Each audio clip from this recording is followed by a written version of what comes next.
बोलिए।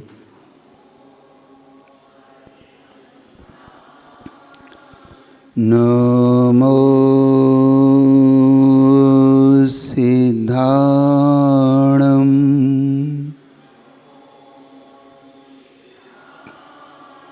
नमो ऐर्याणं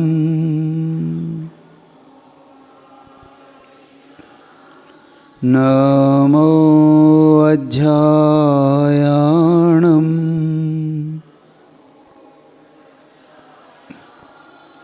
नमो लोई सवसाहुणम्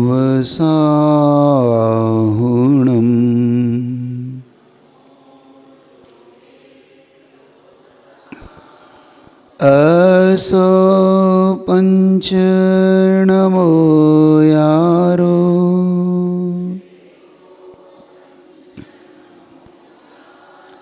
सवपावपणाशनो मंगलाणं च सवेसिम् परमं हवै मंगलम् परमं हवै मंगलम् परमं हवै मंगलम्।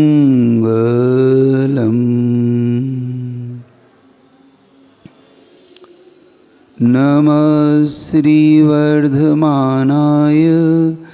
निर्धूतकलीलात्मने सालोकानां त्रिलोकानां यद्विद्यादर्पणायते। देवादिदेव अतिशयकारी मुनिश्रुतनाथ भगवान की संश्रोमणि आचार्य प्रवर गुरुवर शांति सागर जी महाराज की, परम पूज गुरुवर आचार्य विद्यासागर जी महाराज की, पूजवर आचार्य समय सागर जी महाराज की।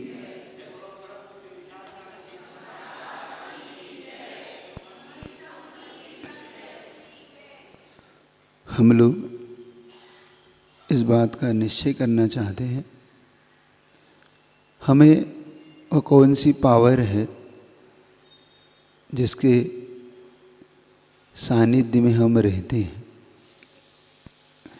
हमने ये भी जानने का पुरुषार्थ किया था एक दिन पहले कि आत्मा नाम की कोई वस्तु होती है या नहीं, और हम सबको कौन चलाता है, हम सबको कौन सुख और दुख दे रहा है। सबके अपने अपने अलग अलग मानसिकता थी। किसी ने कहा कि एक ऐसी पावर होती है जो हमें अच्छे बुरे करने की प्रेरणा देती है। किसी की मान्यता थी कि नहीं, हम स्वयं करते हैं। किसी की मान्यता है कि नहीं, दोनों का मिक्स रूप होके कार्य होता है ना। ये आपकी मान्यता थी। इस मान्यता को हमें और अच्छे से आज समझने का हमें और पुरुषार्थ करना है। हम इतना तो बहुत स्पष्ट हो चुका है कि हमें कोई चलाता तो नहीं है। हमने ईश्वर के बारे में भी इतना तो जानने का पुरुषार्थ किया कि ईश्वर एक ऐसी शक्ति है जो हमारे लिए कुछ अलग तरीके से कार्य करती है। हमारा ईश्वर से क्या संबंध है, आज इस पे थोड़ी चर्चा करके आपकी कल की बात का जो आपके स्वयं ने प्रश्न रखा था कि जो हमारे सामने कल्पनाएं की जाती है कि नरक होता है, स्वर्ग होता है, ये होता है कि नहीं, इस पर चर्चा करूँगा। पहले आपसे ये जानना चाहता हूँ कि जिसको आप सुपर पावर कहते हैं, ईश्वर कहते हैं, भगवान कहते हैं, कोई मुर्शनाथ भगवान के नाम से जानता है, कोई आदिनाथ भगवान के नाम से जानता है, कोई बड़े बाबा के नाम से जानता है, कोई अलग अलग पात्र के नाम से जाते हैं। आप बता सकते हैं आपके जीवन में भगवान का क्या रोल है? उस सुपर पावर का क्या रोल है आपके जीवन में? माइक है आपके पास? जरा माइक देंगे आप लोगों को, क्योंकि जब तक ये रोल समझ में नहीं आएगा तब तक हमारा उसके पास जाना और नहीं जाना दोनों एक सा है। हम जाते हैं एक मुट्ठी चावल चढ़ा आते हैं, हम जाते हैं उसे अपना ईश्वर मान के झुक जाते हैं। तो कौन बताना चाहेगा कि ईश्वर का क्या रोल है हमारे जीवन में? ईश्वर क्या करता है हमारे लिए, उसका रोल क्या है? हाँ, कौन बताना चाहिए? हाँ कोई। देखो, जब तक हम इस पे क्लियर नहीं होंगे तो हम जाके करेंगे क्या मंदिर? हम मंदिर जाते हैं, करेंगे क्या? आज की जनरेशन का यही सबसे बड़ा प्रश्न है। वहाँ जाके करेंगे क्या? पत्थर है, मूर्ति है, वहाँ जाके सिर्फ आपके आते हो, चले आते हो, है ना? हाँ, क्या रोल है? नमस्ते गुरुदेव। वो हमें शक्ति प्रदान करते हैं, ऊपर शक्ति प्रदान करते हैं, शक्ति देते हैं और अच्छा काम करने की आशीर्वाद देते हैं। हाँ, और कौन बताएगा? हाँ बताओ। हाँ, जल्दी जल्दी माइक का उपयोग करो और जल्दी जल्दी बताते चलो। हाँ, नमस्ते गुरुदेव। हमारा जो मार्ग है वो प्रशस्त करते हैं, वो हमारा मॉडल, मतलब हम जीवन में कैसे चलना चाहिए, आगे कैसे बढ़ना चाहिए, हम आगे बढ़ के क्या कर सकते हैं, चलिए ये उनका रोल वो हमें बताते हैं। और कौन बताएगा ईश्वर का क्या रोल है? इतने लोग मंदिर जाते हो, आपको अपने ईश्वर का रोल नहीं पता?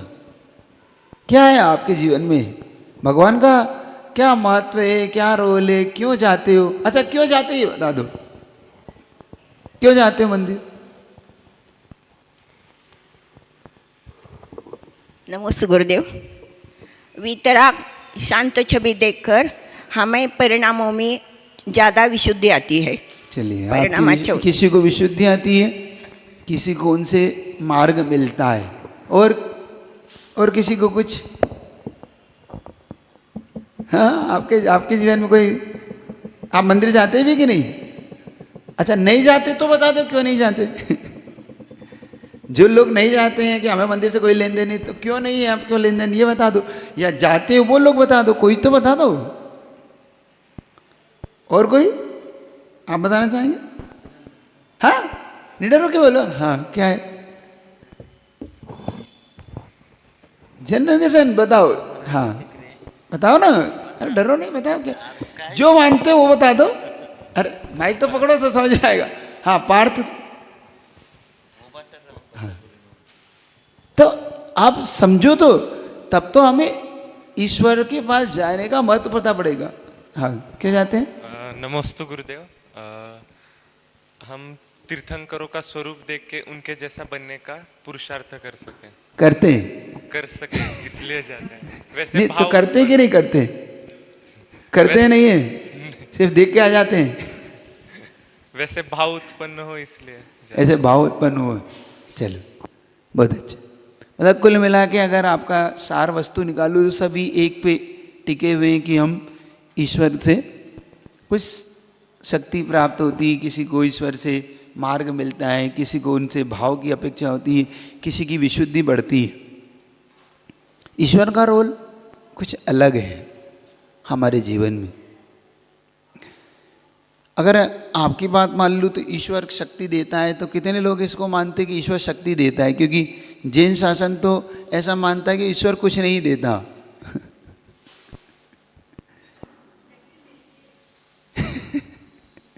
मिलती है तो वो खुद की है कि ईश्वर की है?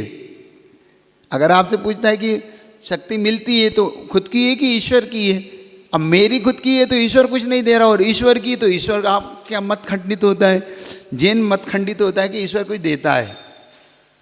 ये तो ये मान लो कि ईश्वर देता है, तो फिर वहीं आके टिक जाओगे कि उनका ईश्वर भी देता है, आपका ईश्वर भी देता है। क्यों? हम समझो, ईश्वर का रोल समझो। ईश्वर हमारे जीवन में क्या महत्व रखता है? संचालक महोदय, आप बताएंगे कुछ, ईश्वर का क्या महत्व है अपने जीवन में? हाँ, है ना, बताओ तो। तब तो बात आगे बढ़ेगी और आपको आनंद आएगा ईश्वर के साथ जुड़ने का। क्या रोल है ईश्वर का? नमस्ते गुरुदेव। ईश्वर हमारे लिए एक प्रेरणा है, ईश्वर हमारे लिए जीवन दर्शक है, हमारे जीवन में सुख शांति समाधान का एक प्रतीक है। प्रतीक है। चलिए, कुल मिला के सब एक ही बात पे आ जाते हो। ठीक ठीक, आपको पता ना? हाँ ठीक। किसी को ऐसा लगता हो कि भाई ईश्वर कुछ अलग है, और कोई बताना चाहता है? नमोस्तु महाराज। ईश्वर हमें कुछ देते नहीं, लेकिन उन्होंने जो मार्ग स्वीकारा है और उससे जो उन्होंने प्राप्त किया है, उस प्राप्ति के लिए उन्होंने जो मार्ग दिखाए उस मार्ग पर हम चलने की शक्ति मिलती। तो आप चल रहे हैं कि नहीं चल रहे? चल रहे हैं। कितने लोग ईश्वर के मार्ग पे चल पड़े हैं? एक बहुत अच्छी कहानी बताता हूँ आपको, तो उससे आपको समझ में आएगा। एक व्यक्ति ईश्वर का परम भक्त, बहुत परम भक्त, अब वो ईश्वर की बहुत भक्ति करता था। तो कहते हैं एक बार ईश्वर उसकी भक्ति से प्रसन्न होकर प्रकट हुआ। उसने कहा कि मांगो, क्या मांगना चाहते हो? उसने कहा भगवान आप प्रसन्न हो तो मेरे मन में एक भाव है कि आप सबको दर्शन दो और लोग आप तक पहुंच सके, ऐसा कोई आप मार्ग बताओ, क्योंकि आप सब उसी मार्ग पे चलना चाहते हो। आपने कहा कि ईश्वर हमें मार्गदर्शक है, हमारा मार्गदर्शक बताता है, तो आपको पाने का रास्ता बताओ आप। तो उसने कहा देखो, जो तुम कल्पना कर रहे हो ये संभव नहीं है। मैं कर तो दूंगा, लेकिन तुम्हारी बात से लोग आएंगे नहीं। उन्होंने कहा नहीं, आप एक बार मुझे बस मार्ग बताओ तो लोग आप तक पहुंच सके और आपके दर्शन सबको मिले। ठीक है, तुमने अगर ये मांगा है तो मैं देने को तैयार हूं। उसने कहा इतनी इतनी तारीख को घोषणा कर दी कि मैं वहां पर मिलूंगा लोगों को, और तुम जितने लोगों को, नगर के जितने लोगों को ला सको लेके आना, मैं सबको दर्शन दूंगा, सबको, जितने लोग चाहोगे उनको। ठीक। उन्होंने लोगों को बताया कि देखो भगवान से मेरी पूरी आज बात हुई और भगवान ने सबको दर्शन देने की तैयारी कर ली है। अगर मैं आपसे कहूँ, ये घोषणा आपसे कहूँ, तो आप लोग ईश्वर के दर्शन करने मेरे साथ चलोगे? क्यों? मान लो ये अगर स्वरूप अपने सामने आ जाए कि ईश्वर दर्शन दे रहा है सबको, भगवान महावीर स्वामी बिल्कुल दर्शन देने के लिए तैयार है, कितने लोग मेरे साथ चलने को तैयार हो? कुछ लोग कंफ्यूज हैं। तैयार हो? पक्का? ठीक, बहुत अच्छा। कुछ लोग अभी सोच रहे हैं कि नहीं, पहले अब महाराज जी को सुन लेते हैं, फिर अपन बाद में फैसला करेंगे जाना है कि नहीं जाना। तो भगवान ने कहा कि कोई बात नहीं, मैं इस जगह पे मिलूंगा और ये रास्ते से तुमको आना है। जगह तय हो गई, दिन तय हो गया, लोगों का बड़ा मन प्रसन्न हुआ कि चलो भगवान दर्शन दे रहे हैं, और इसने बहुत अच्छा काम किया। कम से कम हजारों लोगों का हुजूम उस दिन इकट्ठा हुआ और उस मार्ग पर चल पड़े। जैसे ही मार्ग पे चले, कुछ दूरी पर वहाँ पर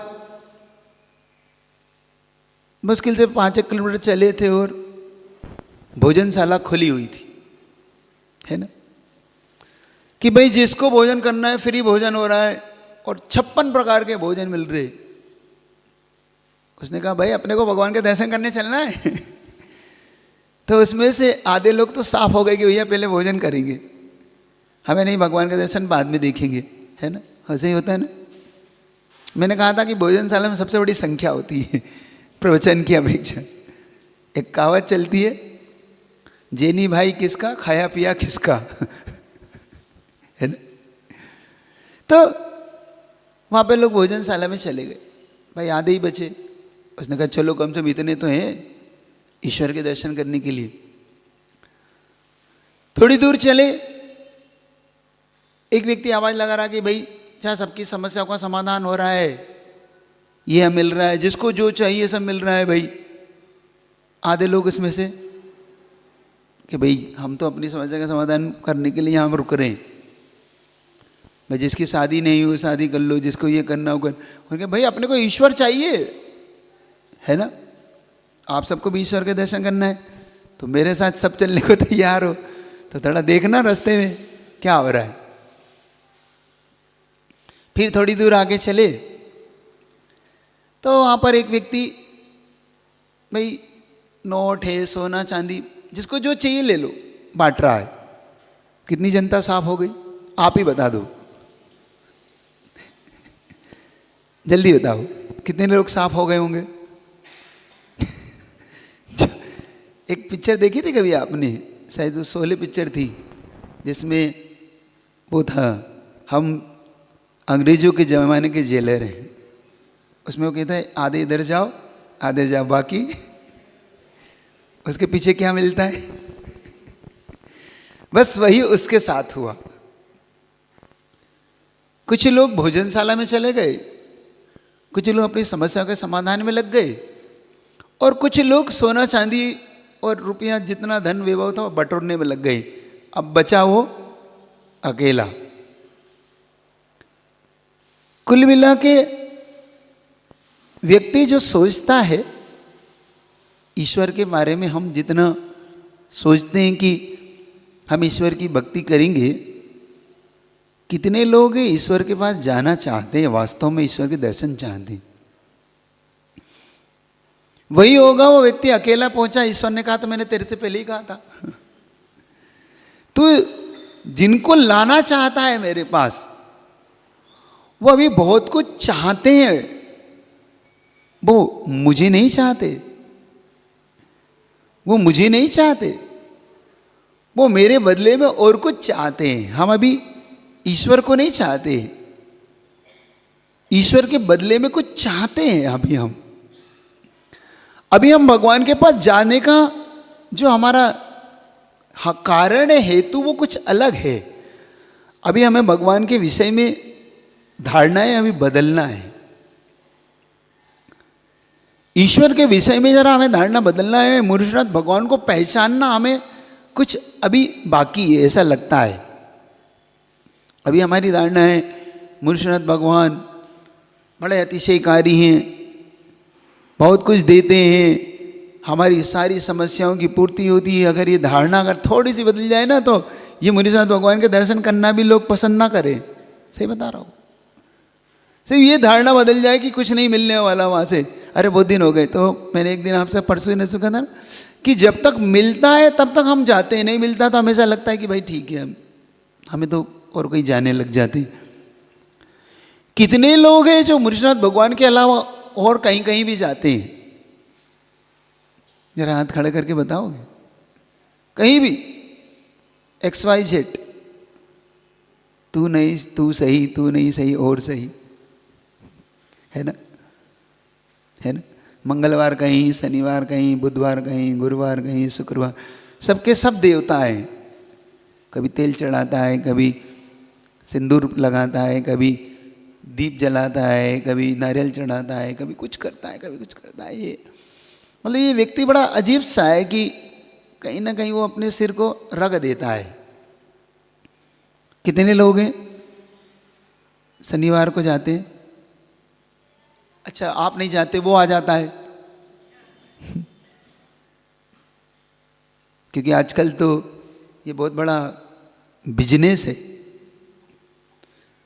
भगवान के नाम पे डराने का इतना बड़ा बिजनेस है ये, कि शनिवार को आदमी देखते ही भाई चढ़ा देता है ना, जो वो लेके निकलता है।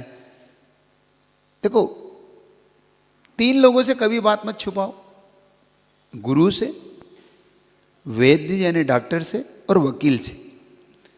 तो मैं अपेक्षा करता हूं कि आप भी मुझसे कुछ नहीं छुपाएंगे। तो शनिवार को कितने लोग, सही सही बोल दो, आता है तो चढ़ाते हो, दुकान पे आता है तो चढ़ा देते हो, निकलते हो तो ऐसे हाथ जोड़ लेते हो, क्यों? व्यापारी भर नहीं, कोई नहीं, इसमें से कोई नहीं है कि बताना नहीं चाहते? महिला वर्ग में से कोई नहीं? वीतराग भगवान के अलावा कहीं नहीं जाते, आप जाते हैं?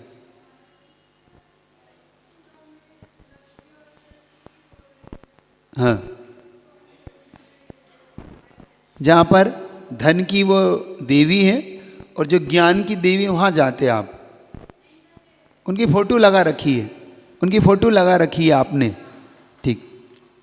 किसी का मानना है कि एक धन की देवी जो धन देती है, एक ज्ञान की देवी जो ज्ञान देती है, ऐसा ही ना? दिवाली के दिन भी लगाते हैं, पूजन में भी रखती हैं, रखते हैं। अब तो बोल दो हाँ, हाँ कम से कम कुछ तो बोलो, या हाँ या ना। अच्छा, कितने लोग को लगता है कि धन की देवी धन देती है आपके यहाँ? अगर वो फोटो नहीं लगाएंगे तो हमें धन नहीं मिलेगा। क्यों लगाते हैं अपन वो धन की देवी की फोटो?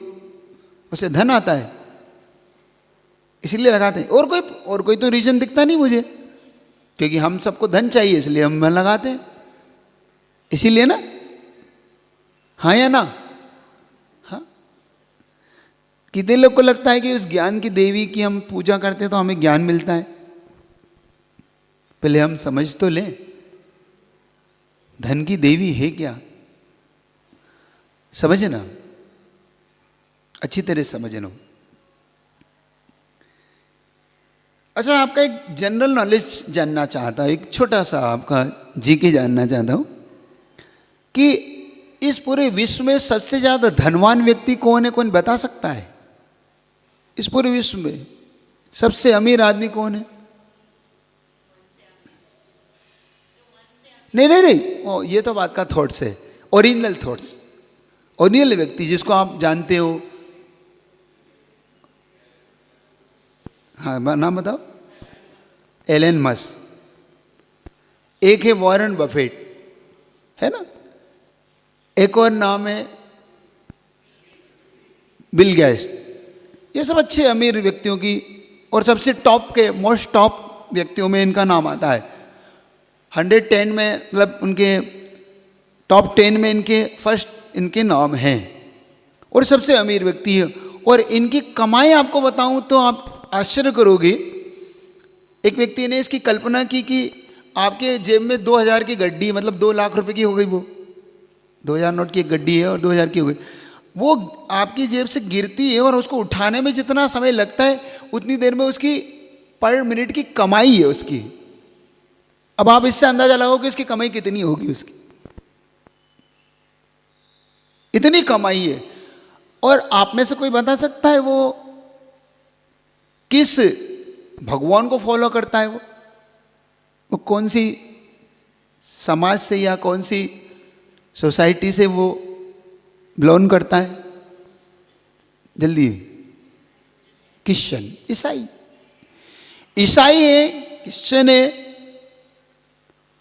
भारत में नहीं रहता, वो विदेश का है, फॉरेन में रहने वाला है। कितने लोग को पता होगा कि वो धन की देवी की फोटो लगाता होगा? आप में से कितने लोग दावा कर सकते हैं कि वो धन की देवी को जानता होगा, धन की देवी की फोटो लगाता होगा? क्यों? क्योंकि आप पे तो धन की देवी प्रसन्न नहीं हुई, उस पे तो है, क्योंकि सबसे ज्यादा वो धन की देवी भी प्रसन्न है उसके ऊपर, और उसके ऊपर ज्ञान की देवी भी प्रसन्न है। और शायद दोनों फोटो उसके यहाँ नहीं होगी। है उसके यहाँ? नहीं है। ना धन की देवी की है, ज्ञान की देवी की भी नहीं है, और प्रसन्न उस पर ही है। सबसे ज़्यादा माइंडेड वही व्यक्ति है, और सबसे ज़्यादा अमीर भी वही है। अब आपका फैसला क्या है? आप गलत है या वो गलत है, या देवी गलत है? क्यों? कहाँ गड़बड़ है?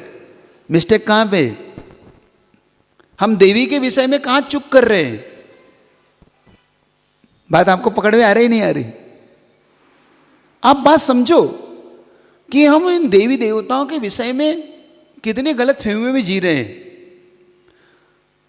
आचार्यों ने एक सूत्र दिया, भया आशा स्नेह लोभाश्च कुदेवागम लिंगिनम प्रणामम विनयम चेव न कुर्यो सुदृष्टया। भय से, आशा, स्नेह और लोभ से सम्यक दृष्टि इनके पास कभी भी ना प्रणाम करता ना इनकी विनय करता, अविनय भी नहीं करता ना विनय भी नहीं करता, वो माध्यस्थ भाव के साथ रहता है। हम सिर्फ परंपराओं को ढोते हैं। अगर मैं आपसे पूछूं कि ये देवी की फोटो आपके यहाँ कब से है, तो आपको एक ही जवाब मिलेगा मुझे कि महाराज हमारे बाप दादा परदादाओं से हमारे पास चली आ रही है। इसीलिए हम हर दिवाली को एक लगाते हैं, चलाते हैं, दुकान पे लगा रखी है, दिवाली के दिन लगा रखी है, एक अगरबत्ती लगाते हैं, एक दीपक लगाते हैं, है ना। इसको कहते हैं लोक मूढ़ता। इसको शुद्ध हिंदी में कह दूं, मराठी तो मला येते नहीं, पर तुम्हें तो येते हैं, येते नहीं येते तो आपकी भाषा में क्या कहते हैं? मूर्खों को क्या कहते हैं आपकी भाषा में? क्या कहते हैं मराठी भाषा? क्या कहते हैं मूर्ख को? मूर्खी है शब्द, मराठी में कोई नया शब्द नहीं है उसका। हाँ, तो हमारे यहाँ जिसको मूढ़ता कहते हैं उसको मूर्खता कहते हैं। फॉलोअर हो जाना, चल पड़ना ना, हमें कुछ नहीं पता क्या होगा क्या नहीं होगा, बस हम फॉलोअर हो गए। पीढ़ी दर पीढ़ी से जो मूर्खता अपन ढोते चले आ रहे हैं उसको हम बदलना नहीं चाहते। जबकि आचार्यों ने स्पष्ट कहा वह परंपरा बदल देना चाहिए जो हमारे धर्म को नष्ट करती हो, जो हमारे आत्मधर्म को और सम्यक दर्शन को नष्ट करती हो, वह परंपरा बदल देना चाहिए। वह परंपरा बदलने से ही सबसे ज़्यादा विशुद्धि प्राप्त होती है। समझे ना इस बात को? हम ढोए ना, हम परंपराओं को लादे ना, हम परंपराओं के विषय में स्पष्ट हों, क्रिस्टल की तरह भाती हो। हम अधिकतम ढोते हैं। और ये रियल बता रहा हूं कि हमारे गुरुओं ने मंदिर तक जाने की परंपरा को भी अगर हम नहीं समझते हैं तो वो भी ढो ही रहे हैं। हम मंदिर जाते हैं, अधिकतम हम लोगों को मंदिर कैसे भेजा गया सब जानते हैं, है ना। हम मंदिर कैसे भेजा गया अपन सबको? जाओ नहीं तो भोजन नहीं मिलेगा, ऐसे ही ना। अब आपके यहाँ तो मूर्ति है तो बात अलग है, आपके घरों में मूर्ति है इसलिए अलग है। मैं जहाँ रहा हूँ उत्तर भारत में, वहाँ पे घरों में मूर्ति नहीं रहती, वहाँ पे तो आपको जिनालय जाना ही पड़ता है। तो मुझे जब भेजा जाता था तो सबसे पहले ये कहा जाता था कि जब से पहले मंदिर जाओ नहीं तो कुछ नहीं मिलेगा खाने को। हमने कहा भाई अब खाने को नहीं मिलेगा तो चलो, मंदिर इच्छा भी नहीं हो तो जाओ, तो जाते थे। फिर कहते थे कि भाई मंदिर गए कि नहीं गए इसका प्रमाण पत्र लाओ। अब मैंने कहा प्रमाण पत्र कहाँ से लाओ? तो टीका लगा के आओ, है ना। ये प्रमाण पत्र है ना, ये चिन्ह है जैनियों का कि लंबा तिलक लगा के केसर का लगा के आओ, गंधोदक लेके आओ। तो भाई सबसे पहले भगवान दिखे न दिखे, भाई केसर दिख जाए। हम तो भाई जो है सो रियले में मैं तुम भले मुझसे नहीं बताते, मैं तो तुम्हें सब स्पष्ट बता रहा हूँ।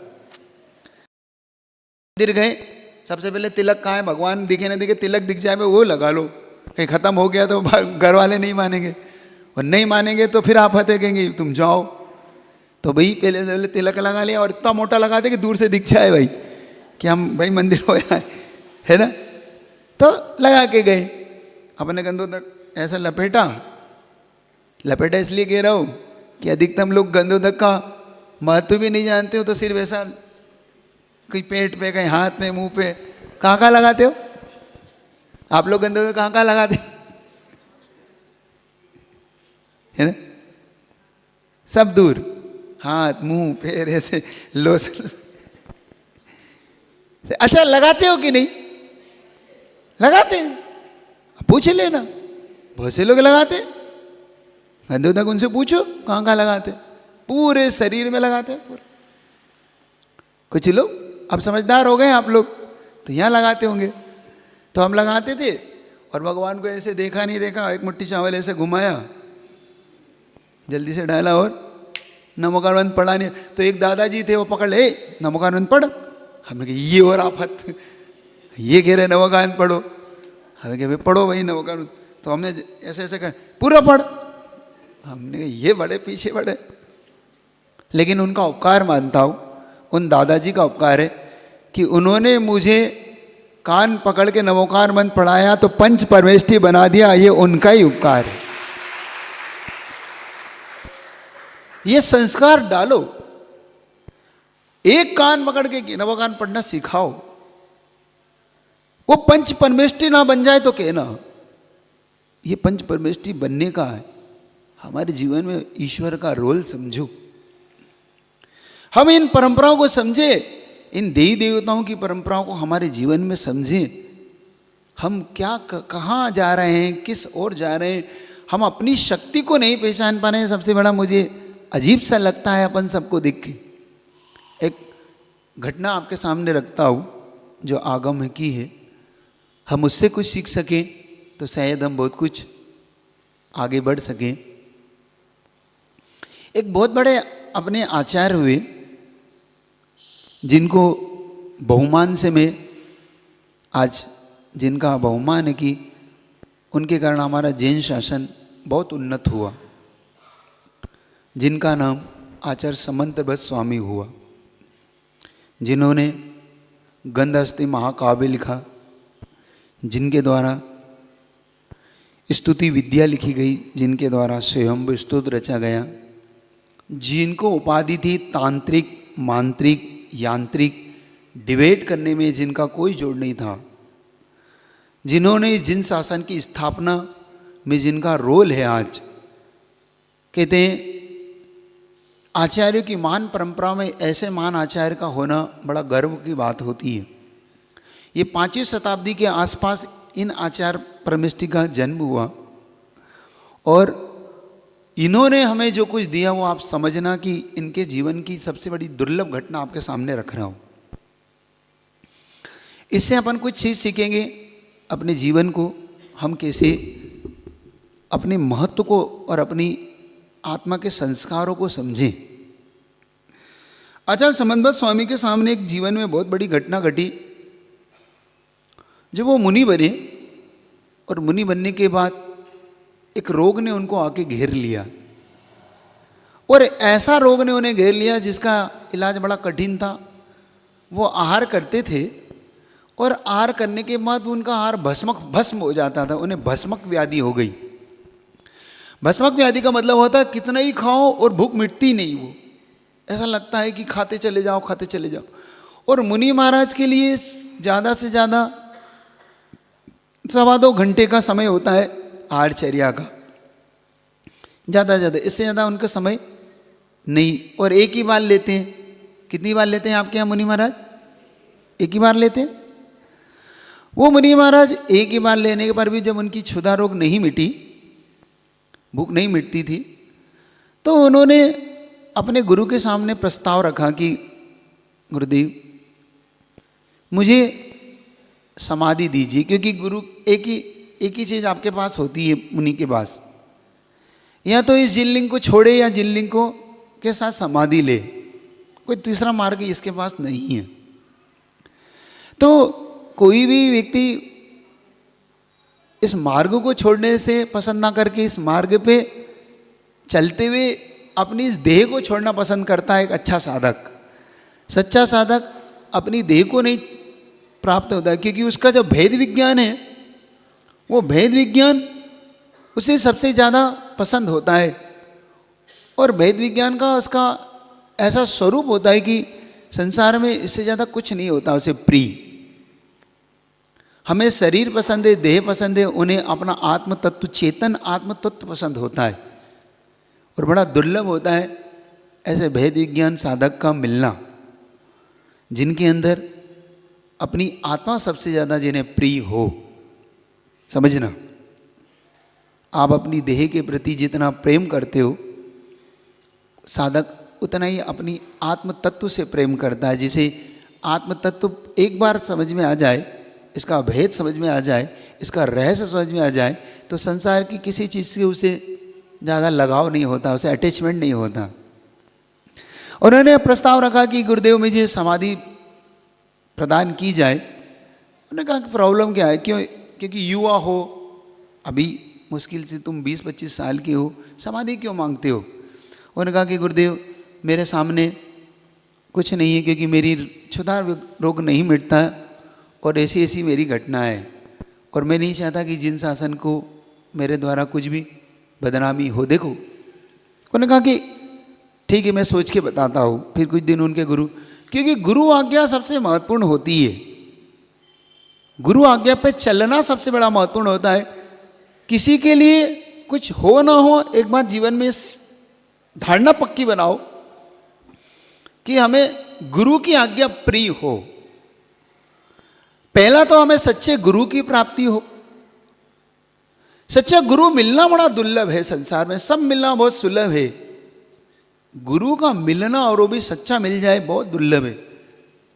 अपन सबका ये सौभाग्य रहा कि हमें सच्चे गुरुओं के दर्शन हुए, और मेरा तो परम सौभाग्य रहा कि मैं ऐसे महान आचार्य गुरु का मैं शिष्य बन पाया, मेरा सबसे बड़ा सौभाग्य मैं अपना मानता हूँ। ऐसे पूज्य गुरुदेव जिनका दर्शन दुर्लभ है, अब तो और ही जिनका बहुत कठिन है, मैं उनकी चरण सानिध्य पा पाया। आपसे एक बात पूछूं, आपके जीवन में कोई गुरु है?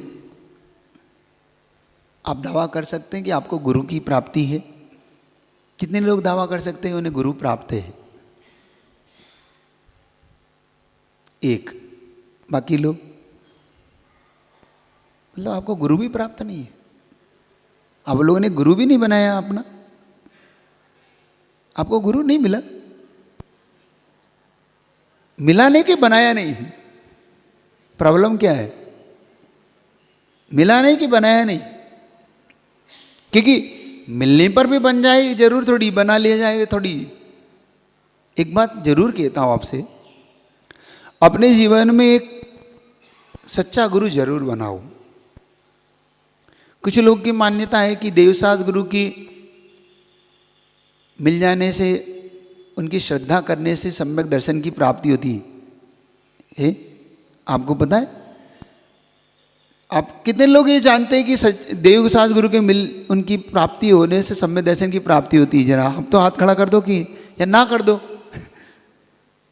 देवसास गुरु की श्रद्धा करने से सम्यक दर्शन की प्राप्ति हो जाती है? ये कितने लोग को विश्वास है? ये तो बता दो कि हाँ विश्वास है महाराज कि देवसास गुरु की मिलने से हमें। बाकी लोगों की क्या धारणा है? सम्यक दर्शन की प्राप्ति हो जाती है? और मेरी धारणा कुछ अलग है कि देवसास गुरु के मिलने से सम्यक दर्शन की प्राप्ति नहीं होती। क्यों?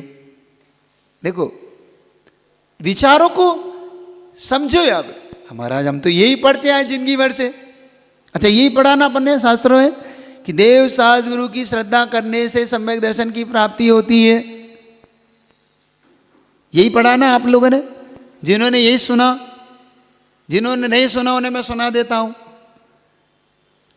आज धारणा बनाने ना, देवसास गुरु के मिलने से सम्यक दर्शन की प्राप्ति नहीं होती, सच्चे देवसास गुरु के मिलने से सम्यक दर्शन की प्राप्ति होती। यह समझना जीवन में। लोग देवसास गुरु को मान तो लेते हैं क्योंकि हर दर्शन में उनका एक देव होता है, उनका गुरु होता है, उनके शास्त्र होते हैं। होते कि नहीं? हर दर्शन का एक अपना गुरु है, हर दर्शन का एक शास्त्र है, हर दर्शन का एक भगवान है। तो देवसास गुरु उनके यहां भी है, देवसास गुरु आपके यहां भी है, लेकिन देवसास गुरु के मिलने से नहीं होती। किसके मिलने से होती है? सच्चे देवसास गुरु का मिलना बड़ा दुर्लभ है। सच्चे देवसास गुरु के मिलने पर सम्यक दर्शन की प्राप्ति होती है। बंधुओं, देवसास गुरु तो सबको मिले, सौभाग्य कुछ गिने चुने लोगों का रहा जिन्हें सच्चे देवसास गुरु मिले, उनका सौभाग्य रहा वो, जिससे उनको सम्यक दर्शन की प्राप्ति होती है। आप अपने जीवन में एक गुरु तो बनाओ, एक ऐसा सच्चा गुरु खोजो, उस सच्चे गुरु की खोज करो जिसने इस जिन शासन के महत्व को देखो आपके पूर्वजों का तो बहुत पुण्य रहा, जिनको पूज्यवर ऐसे महान आचार्य शांति सागर जी मिले, सच्चे गुरु के रूप में मिले, और जिन्होंने इस जिन शासन की महिमा को बढ़ाया। इस सदी का सबसे ज़्यादा पुण्य रहा कि आचार्य श्री जैसे महान गुरु मिले, जिनको हम सच्चा गुरु के रूप में देखते हैं। और भी ऐसे सच्चे गुरु हैं जिनको आज खोज सकते हो आप, जिनके चरणों में बैठकर हम अपनी हर बात कह सकें। जो लोभ और लालच इससे ऊपर उठा हुआ वो गुरु हो, अपने से ज्यादा इस जिन शासन को महत्व देता हो। क्योंकि लोभी गुरु लालची चीला होए नरक में ठेलम ठेला, मैंने तो ये पढ़ रखा है। क्योंकि ऐसा लोभी गुरु और लालची चेला हो तो दोनों कहाँ जाएंगे ये? कि गुरु भी लोभी और लाल चेला भी लालची, दोनों दो गड़बड़ तो वहाँ है। तुम्हारा चयन गड़बड़ तब हो जाता है जब तुम सच्चे गुरु को ढूंढ नहीं पाते, और फिर गुरु के सच्चे नहीं होने पर सारी, क्योंकि फिर वो तो ऐसा होता है कि उसने वही कहना है जो आपको चाहिए। क्योंकि कुछ डॉक्टर वो पसंद करते कि मरीज को क्या पसंद है ना। मरीज के पसंद के अनुसार इलाज नहीं होता, रोग के इलाज के हिसाब से इलाज होता है। सुन रहे कि नहीं? आपको समझ में आ रही बात? नहीं आ रही? ऊपर से तो नहीं जा रही बात? समझ में आ रही? क्योंकि कुछ को ऊपर नहीं जाना चाहिए, भीतर जाना चाहिए, मेरा मानना है। तो आप बात को समझेंगे और बात को तो कम से कम एक गुरु तो बनाओ। बारामती वालों का कोई गुरु है कि नहीं है? हाँ, 2 सवाल करो। हाँ, क्या है? बंद है आपका माइक? नहीं, माइक चालू कर लो ना। हाँ, जैन धर्म में सच्चे जैन धर्म के जो भी देव, जो भी गुरु और जो भी शास्त्र होते हैं वो सब सच्चे होते हैं? नहीं, सच्चे होते हैं क्या मतलब? अगर सच्चे हैं, मतलब कुगुरु कुदेव कुशास्त्र जैन धर्म में होते हैं या नहीं? नहीं होते। एक बात समझो, तो ऐसा क्यों है? सच्चा देवशास गुरु है वो सच्चा जैन है, जो देवशास गुरु है वो है ही नहीं। हमारा तो मान्यता एक बात है, हमारे यहाँ मैंने पहले दिन कहा था, हमारे यहाँ क्वालिटी पर्सन है, क्वांटिटी पर्सन नहीं है। जिसके अंदर वितरागता है, सर्वज्ञता है, तो देशता है, वो हमारा इष्ट है। जिसके अंदर नहीं है वो हमारा इष्ट नहीं है। तो ऐसा क्यों होता है कि यहाँ पर कोई मुनि आते हैं तो उनको फॉलो नहीं करते, और कोई मुनि आते हो तो उनको फॉलो करते हैं? ऐसे क्यों होता है? सब तो दिगंबर रहते हैं, तो वो सच्चे हुए ना। बाहरी स्वरूप और भीतरी स्वरूप, कोई अगर मैं आपसे पूछता हूं पुलिस की ड्रेस पहन ले और वो कहता है मैं टीआई हूं, तो आप उसे टीआई मान लेते हैं? तो ड्रेस पहनने से टीआई हो जाता है? कोई कहता है मैं ड्रेस पहन लेता हूं, मैं कलेक्टर हूं, तो कलेक्टर हो जाता है? तो ड्रेस पहनने से तो कलेक्टर नहीं होता। आप उसकी आईडी मांगते हैं, कलेक्टर है तो आप आईडी दिखाइए। आपके पास प्रमाण पत्र तो होगा आप कलेक्टर का, आपके पास तो दिखाता है कि मैं आई एम कलेक्टर में, दिखाता है। क्योंकि हर किसी को आप मैं इनकम टैक्स ऑफिसर हूँ, आप पहले अपनी दिखाइए तो इनकम आप ही है। क्योंकि आजकल ये भी बहुत होने लगा, इनकम टैक्स ऑफिसर के नाम पे लूटमार इतनी हो रही है, वो छापा डाल के निकल जाते हैं, पता पड़ा वो नकली था। होता है कि नहीं? पेपरों में हम सुनते हैं ना। तो हर चीज, हर पीली चीज सोना होती है। तो जिसकी पहचान है उसकी पहचान है, उसमें आप और हम शिकायत थोड़ी कर सकते। इसमें कर सकते हैं? दिल को बहुत कष्ट होता है इसे देख के, नहीं, इसीलिए ये कष्ट तो सवाल होने किया। चाहिए। क्योंकि देखो मुद्रा का अपमान नहीं होना चाहिए, हाँ, पद वंदनीय होता है, लेकिन मुद्रा के अंदर का जो गुण है वो भी तो होना चाहिए। होना नहीं चाहिए कि नहीं होना चाहिए? हमें क्वांटिटी चाहिए कि पर्सन चाहिए? कौन सा पर्सन चाहिए अपने? देखो सीधा सीधे, अब आपने सीधा सीधा प्रश्न किए हैं तो मैं सीधा सीधा आपको उत्तर दे रहा हूं कि हमारे पास जिस गुरु को लेके हमें, क्योंकि मैं किसी, ये मैं नहीं कह रहा हूं, आचार्य संबंध स्वामी ने एक बात कही, ग्रस्तो मोक्ष मार्गस्तो निर्मोह ने मोहान अनगारो गृह सयान निर्मोहो मोहिने मुने। आपने इसको पढ़ा है पंक्ति को? नहीं पढ़ा तो इसका अर्थ मैं बता देता हूं। उन्हें क्या, उस ग्रस्त से, वो निर्मोही ग्रस्त अच्छा है, उस मुनि से, उस मोही मुनि से निर्मोही ग्रस्त अच्छा है जो मोह से ऊपर उठा हुआ है। अब इसको कोई मुनि निंदा माने तो मैं क्या कर सकता हूं? मैं नहीं कर रहा हूं, मैं निंदा नहीं कर रहा हूं, आचार्य संबंध स्वामी ये कह रहे हैं। आचार्य कुंदकुंद महाराज को आप पढ़ते हैं, पढ़िए। आचार्य कुंदकुंद महाराज कहते हैं कि एक नग्न पशु भी नग्न होता है, और हे मुनि तू भी नग्न हुआ है, तो तुझ में और पशु में कुछ अंतर है कि नहीं? ये शब्द इस्तेमाल किए आप देखिए तो। एक साधु को उसकी साधुता लाने के लिए आचार्य कुंदकुंद महाराज को कितना कठोर शब्द इस्तेमाल करना पड़ा। अगर कोई कह देता है तो अभी आप में से कहेंगे महाराज मुनि निंदा आप कर रहे हैं, हम इस मुनि निंदा पे आ जाते हैं। इसको मुनि निंदा नहीं है। क्या मैं सही को सही कहने का आप मुनि निंदा मानते हैं? क्या आप लोग यहां पर किसी दुकान पे जाते हैं और कहते हैं कि ये पीलापन है या तुम नकली दे रहे हो, तो तुम कह रहे हो हमारे सोने की, तो बस सोना होगा। निंदा सोने की तो हो सकती है, पीतल की नहीं हो सकती। पीतल को पीतल ही तो कहूंगा ना, सोने को सोना कहूंगा। अब कोई मुझसे शिकायत करे आप हमारे सोने की निंदा कर रहे हैं, तो कह रहे हैं सोना नहीं है पीतल है, आप इसको निंदा कैसे मान रहे हो? समझ रहे हो आप बात को? बात आपको समझ में आ रही है? प्रॉब्लम यह नहीं है, प्रॉब्लम और कहीं है। कष्ट होता मुझे भी है, मुझे भी बहुत पीड़ा होती है कि इस जिन लिंग को धारण करके इस जिन लिंग का कहीं अपमान होता है, तो आपसे ज़्यादा पीड़ा मैं होती हूँ, क्योंकि इस जिन लिंग को लेके मैं भी बैठा हुआ, मुझे आपसे ज़्यादा पीड़ा होती है कि मेरे साधर्मी को कोई कह दे कुछ, तो मुझे सबसे ज़्यादा पीड़ा होती है। लेकिन जब वो मुझसे और कुछ कहता है अगली लाइन, तो मेरे पास उसका जवाब नहीं होता। आपके पास जवाब हो तो आप दीजिएगा। आपके पास है कोई जवाब? जब वो ये कहता है कि महाराज इन मूल गुणों को ताक में रख के सिर्फ दिगंबर मुद्रा से काम चल जाएगा। बात आ रही है आपको समझ? 28 मूल गुणों को बिना पाले सिर्फ दिगंबर मुद्रा लेने से काम चल जाएगा? हम पहले इसको समझे। हमारी शिकायत बिल्कुल परफेक्ट अच्छी है, सही है, लेकिन बिना मूल गुण पाले भी तो नहीं चलेगा ना।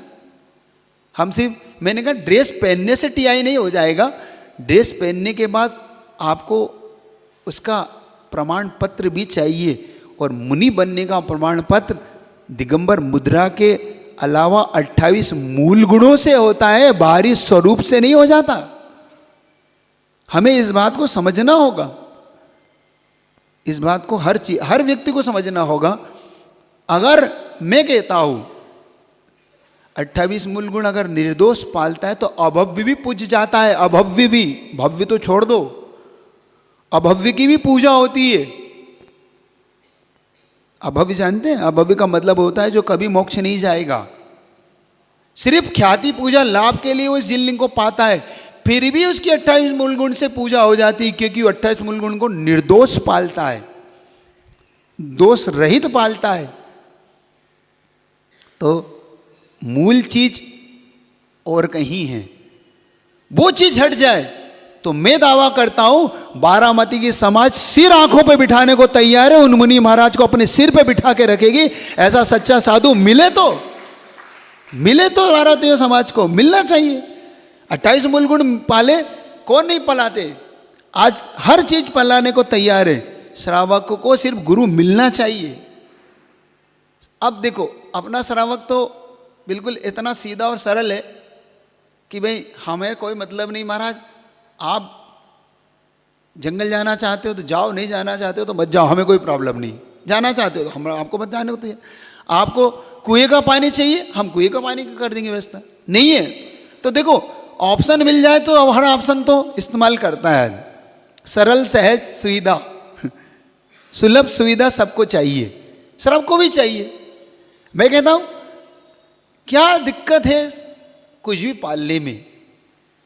क्यों आप ऐसा शिथिलाचार का समर्थन करते हो? क्यों शिथिलाचार पालते हो जिससे श्रावक के मन में ये पीड़ा होती है? 1 लाख का मोबाइल श्रावक के पास नहीं होता, साधु के पास शोभा देता है। वो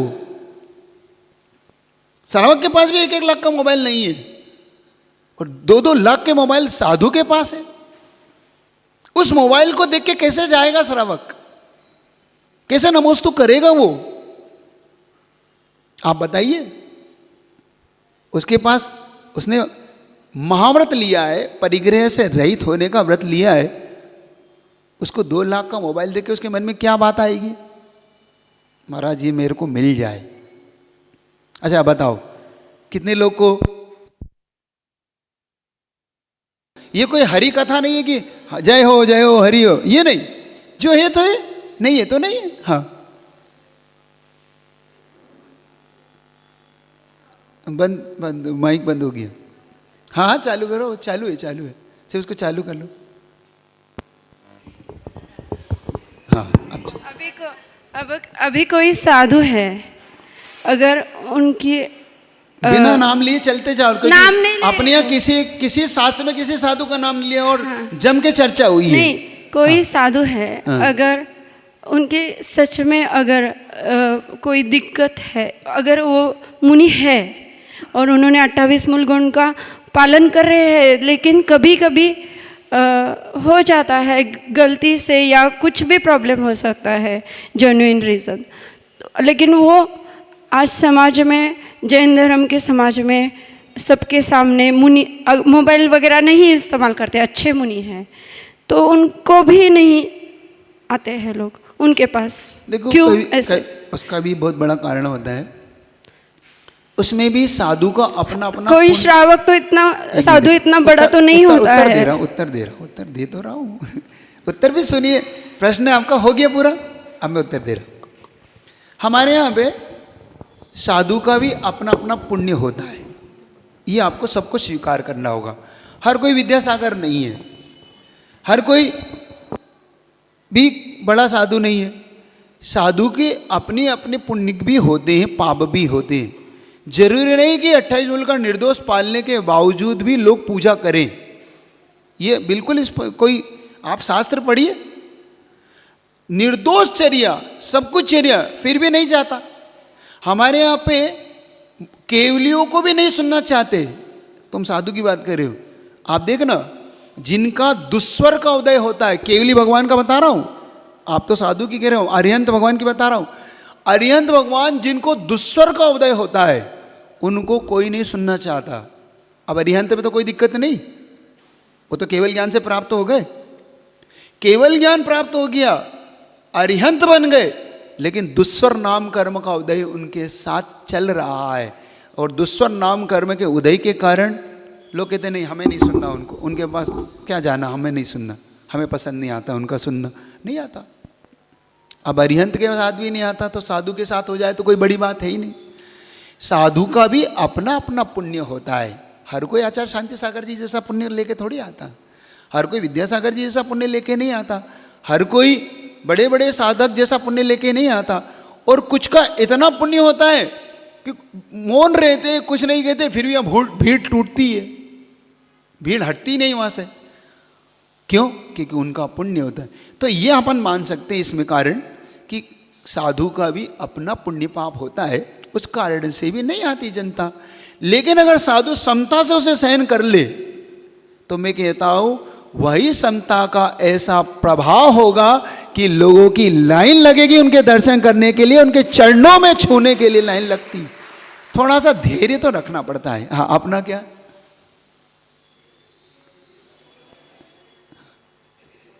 हाँ, खड़े हो जाओ थोड़ा।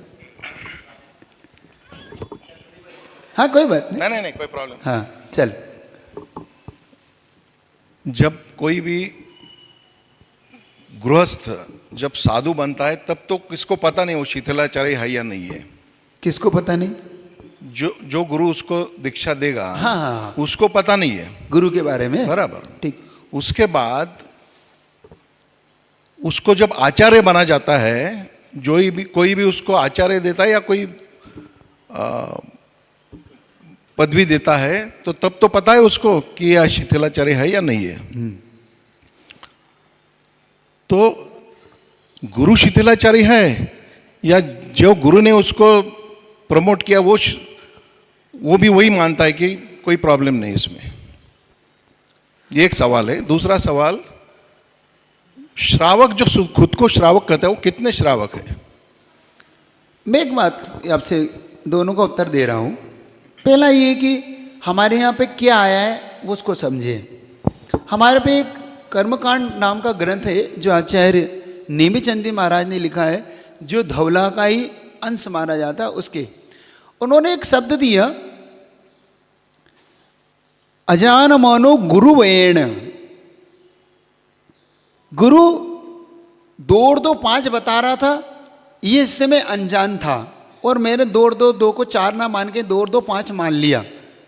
तब तक मैं सम्यक दृष्टि हूँ, सम्यक दृष्टि हूँ, 5 मान के भी सम्यक दृष्टि, क्योंकि अजान मानो गुरुवेण, अनजान था और गुरु ने मुझे कह दिया। लेकिन मुझे जैसे ही सच्चा गुरु मिला, उसने कहा नहीं, ये 2-2-5 नहीं होते, 2-2-4 होते हैं। अब मैं इस बात को लेके आग्रह करूं कि नहीं, मेरे गुरु ने 2-2-5 बताया इसलिए मैं 2-2-5 ही मानूंगा, मैं 4 नहीं मानूंगा, उसी क्षण से उन्होंने कहा मिथ्या दृष्टि हो जाओगे। हमारा जैन शासन इतना व्यापक है, इतना उदार है कि वो उस गलती को तो माफ कर सकता है जिस गलती की आपकी जानकारी नहीं, लेकिन उस गलती को माफ नहीं कर सकता जिसकी आपको जानकारी है। तो पहला प्रश्न का उत्तर ये है कि आपको अगर पता पड़ गया कि गुरु गलत है तो तुरंत आप चेंज करिए, और इसका प्रमाण पूज्य शांति सागर जी महाराज से लीजिए। मैं आपको प्रमाण देता हूँ। देवेन कीर्ति महाराज से आचार्य शांति सागर जी दीक्षित हुए। देवेन कीर्ति महाराज के समय इतना जबरदस्त शिथिलाचार था कि उस समय 1 रुपया सिक्का उनको दिया जाता था। मठ में रहते थे, उनको आसपास घेरा बना के उनको ले जाया जाता था आहार के लिए। लेकिन पूज्यवर आचार्य हमारे गुरु ने उसे स्वीकार नहीं किया। उन्होंने शिथिलाचार को दूर करने के लिए इस जिन शासन में उन्होंने कहा कि मैं शिथिलाचार में मुनि नहीं बनूंगा, अगर आप ऐसा करोगे तो। उन्हीं देवेन कीर्ति से मुनि बने। मुनि बनने के बाद जब उन्होंने इस जिन शासन की महिमा प्रकट की पूज्य देव आचार्य शांति सागर जी ने, तो कुछ ही दिनों बाद ऐसा भी, मेरे को दावा नहीं कर रहा हूँ, ऐसा भी सुनने में मुझे आया कि उन्हीं देवेन कीर्ति ने आचार्य शांति सागर जी को अपना गुरु बना के अपना शुद्ध किया, अपने व्रतों को शुद्ध किया। पढ़िए इतिहास, इतिहास पढ़िए जिसमें आचार्य शांति सागर जी ने अपने गुरु को प्रायश्चित दिया है। उसमें इतिहास तो पढ़िए, कहाँ किसने, उन्होंने उनको माना उनको कि नहीं मेरी गलती थी, मेरी संलेखना बिगड़ जाएगी, तो उन्होंने उस संलेखना को सुधार के प्रायश्चित लिया और अपने व्रतों को शुद्ध किया और संलेखना की। हमारे यहाँ जैन शासन इतना नहीं है, पहली बात। दूसरी बात, आपने कहा कि श्रावक कितना श्रावक है। हमारे यहाँ श्रावकों की क्वालिटी तो हो सकती है, असंयमी श्रावक, देशव्रती श्रावक, निष्ठापित श्रावक, पाक्षिक श्रावक, नैष्टिक श्रावक, ये श्रावकों की क्वालिटी हो सकती है, लेकिन मुनियों के लिए क्वालिटी नहीं हो सकती। सोने में तुलना सोने से तो हो सकती है, सोने की तुलना पीतल से नहीं हो सकती है। तो मुनि की तुलना आप मुनि से तो कर सकते हैं, मुनि की तुलना श्रावक से करने की गलती मत करो, क्योंकि श्रावक मुनि का कुछ भी नहीं है। समझो आप, श्रावक कह रहा मैं श्रावक हूं, और श्रावक कहता है मैंने आपको श्रीफल थोड़ी चढ़ाया था कि आप मुनि बन जाओ, 3 कमरों में कम मुनि पढ़ रहे तो आप मुनि बन जाओ। आप मुनि क्यों बने? आप श्रावक रह जाते, निर्दोष श्रावक बनते, क्या दिक्कत थी?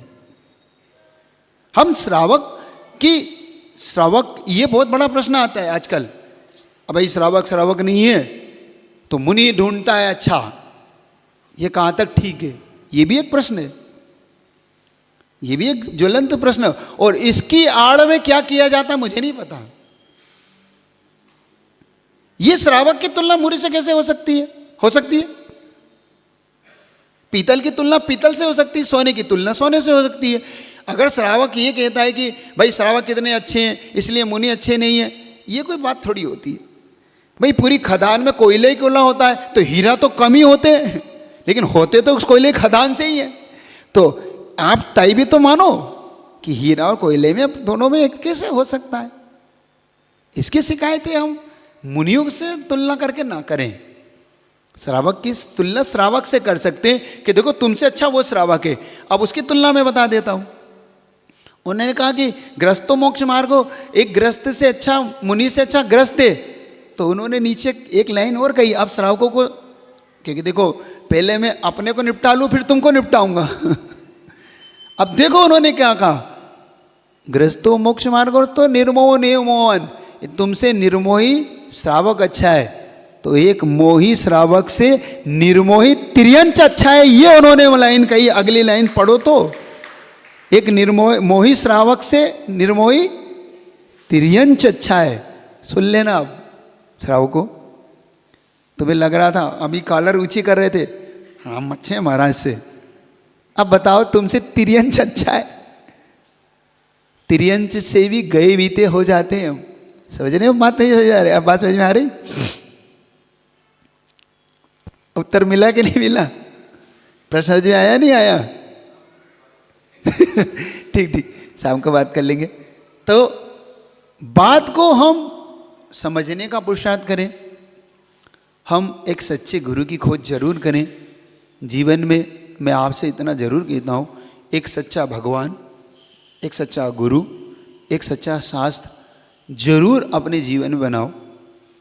थोड़ा सा स्टोरी को बढ़ा के पूरी कर देता हूँ, 2-5 मिनट और लूँगा। आपके पास है समय? ले सकता हूँ?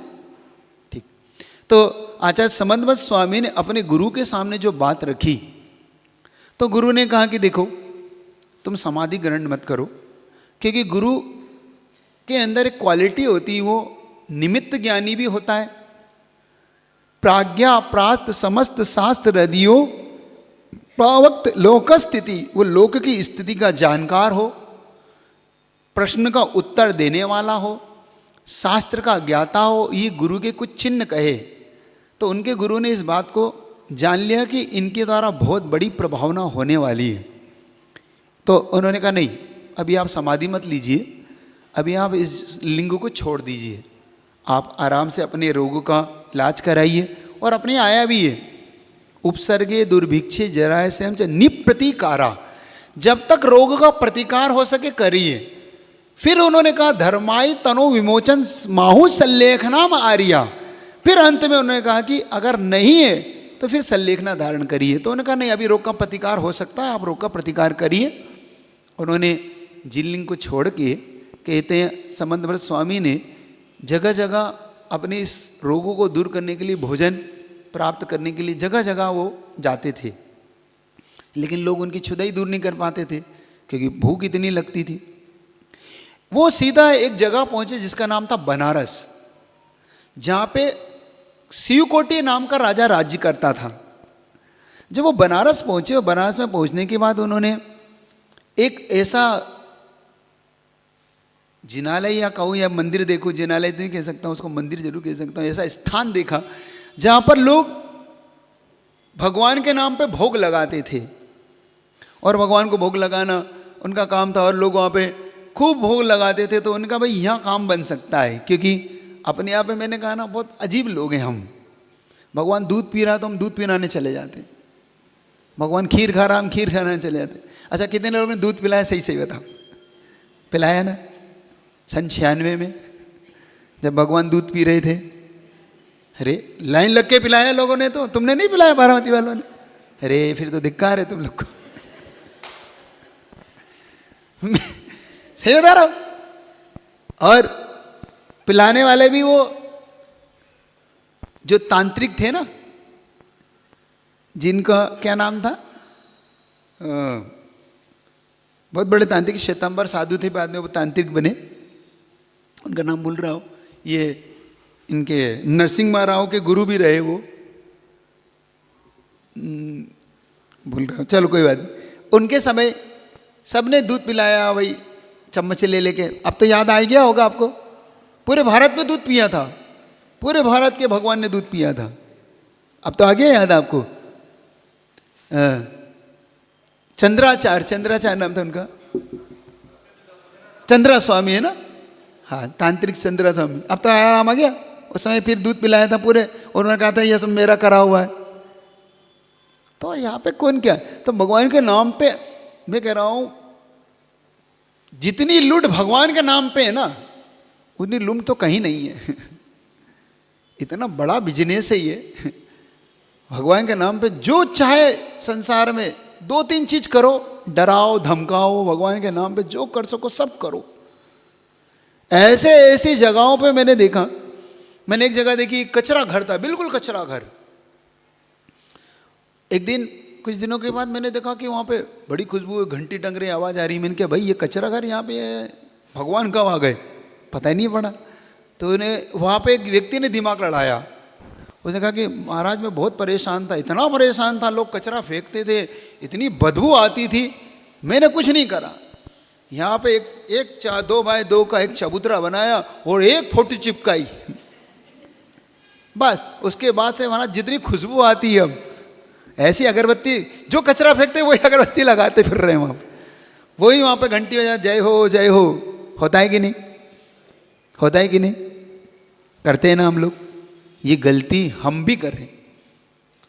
तो आज तो समय हो गया आपका, इतना नहीं रखता हूँ इसको। चर्चा को बड़ा व्यवस्थित चर्चा है, आपके जीवन को बदल सकती है और सही सही मार्ग प्राप्त हो सकता है। तो सुनना चाहते हैं आप लोग, हैं सुनना चाहते हैं पक्का? तो कल ठीक कितनी बजे आते तो हो।